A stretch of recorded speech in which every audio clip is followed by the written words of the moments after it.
നിങ്ങൾക്ക് എപ്പോഴെങ്കിലും അനുഭവപ്പെട്ടിട്ടുണ്ടോ ഒരാൾ നമ്മളോട് വളരെയധികം സ്നേഹത്തോടെ സംസാരിക്കുകയും എന്നാൽ കൃത്യമായിട്ടുള്ള ഒരു റിലേഷൻഷിപ്പിലേക്ക് വരാൻ താല്പര്യം കാണിക്കാതിരിക്കുകയും ചെയ്യുന്നത്? നമ്മളിൽ പലരും ഡേറ്റിംഗിലോ അല്ലെങ്കിൽ സൗഹൃദങ്ങളിലോ അനുഭവപ്പെട്ടിട്ടുള്ള ഒരു കാര്യമാണിത്.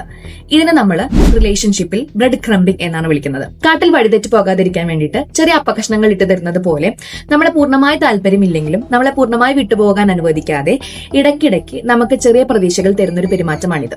ഇപ്പൊ ഒരു ഉദാഹരണത്തിലൂടെ പറയുകയാണെന്നുണ്ടെങ്കിൽ, പെട്ടെന്ന് ദിവസങ്ങളോട് നമുക്ക് മെസ്സേജ് അയക്കാത്ത ഒരാള് നമ്മൾ പൂർണ്ണമായി മറന്നു പോകും എന്നുള്ളൊരു സിറ്റുവേഷനിൽ അപ്പൊ നമുക്കൊരു ഹായ് അയക്കാം, അല്ലെങ്കിൽ നമ്മുടെ സ്റ്റോറിക്ക് ഒരു ഇമോജി റിപ്ലൈ അയക്കാം. അതുപോലെ തന്നെ വലിയ വലിയ പ്ലാനുകൾ പറയും, എന്നാൽ നേരിട്ട് കാണാനോ അല്ലെങ്കിൽ കൃത്യമായിട്ടുള്ള ഒരു ഉറപ്പ് തരാനോ അവർ തയ്യാറാകില്ല എന്നുള്ളത്.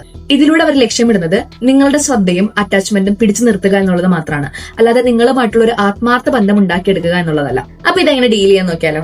ആദ്യമായിട്ട് റെക്കഗ്നൈസ് ദ പാറ്റേൺ എന്നുള്ളതാണ്. അവർ ഇടയ്ക്കിടയ്ക്ക് മാത്രം തരുന്ന ഈ പ്രതീക്ഷകൾ കണ്ടിട്ട് വഞ്ചിക്കപ്പെടാതിരിക്കുക.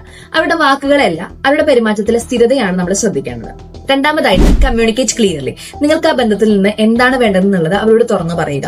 വ്യക്തമായിട്ടുള്ള ഒരു മറുപടി ഇല്ലെങ്കിൽ ആ ബന്ധത്തിൽ നിന്ന് പിന്മാറാൻ നിങ്ങൾ മടിക്കരുത്. മൂന്നാമതായിട്ട് set boundaries and move on. നിങ്ങളുടെ സമയവും നിങ്ങളുടെ സമാധാനവും വികാരവുമാണ് പ്രധാനം. പകുതി മനസ്സോടെ നിൽക്കുന്ന ഒരു വ്യക്തിക്ക് വേണ്ടിയിട്ട് നിങ്ങളുടെ സമയവും സമാധാനം കളയാതെ സ്വയം പ്രാധാന്യം നൽകി മുന്നോട്ട് പോകാന്നുള്ളത്. നിങ്ങൾക്ക് അർഹതപ്പെട്ടത് ആരും എറിഞ്ഞു തരുന്ന ചെറിയ അപ്പകഷ്ണങ്ങളല്ല, പൂർണ്ണമായ ബഹുമാനവും ആത്മാർത്ഥമായിട്ടുള്ള സ്നേഹവുമാണ്. അപ്പോൾ കൂടുതൽ സൈക്കോളജിക്കൽ വിവരങ്ങൾക്കായിട്ട് ഈ പേജ് ഫോളോ ചെയ്യും.